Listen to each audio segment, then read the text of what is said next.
तमिलनाडु की सभी 39 सीटों पर चुनाव पहले चरण में ही संपन्न हो गए। सारा गुणा भाग करने के बाद डीएमके ने आखिर कबूल कर लिया कि चुनाव में डीएमके बेहतरीन प्रदर्शन नहीं कर पाएगी और बीजेपी एक बड़ी ताकत बनकर राज्य में उभरेगी। डीएमके के इस कबूलनामे के बाद इंडी गठबंधन और खास तौर से कांग्रेस में खलबली मच गई है, क्योंकि कांग्रेस ये उम्मीद लगाए बैठी थी क्योंकि दक्षिणी राज्यों में इंडी गठबंधन और कांग्रेस का प्रदर्शन शानदार रहेगा, लेकिन हुआ इसके उलट। इंडी गठबंधन के सबसे मजबूत गढ़ में ही उसके पुर्जे बिखरने लगे।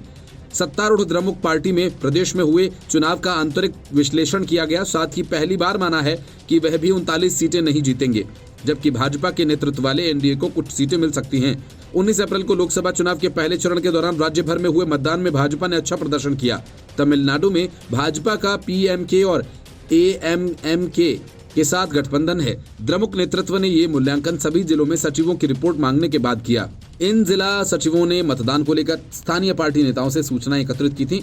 द्रमुक के एक वरिष्ठ नेता ने बताया कि ये पार्टी का आंतरिक अध्ययन है।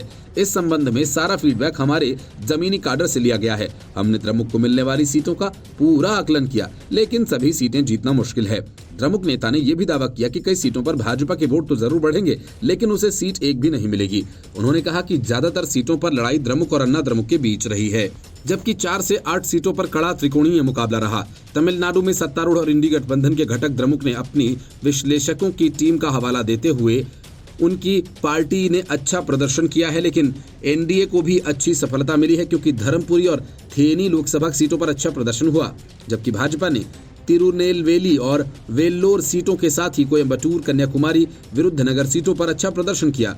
और इसके अलावा अंबुमणि रामदास की पत्नी सौम्या अंबुमणि राजग प्रत्याशी हैं और एएमएमके के प्रमुख टीटीवी दिनाकरण थेनी से कि वर्ष 2019 के लोकसभा चुनाव में द्रमुक गठबंधन सरकार केवल थेनी सीट नहीं जीत पाई। तमिलनाडु की 2019 की तुलना में करीब 4% कम मतदान हुआ है।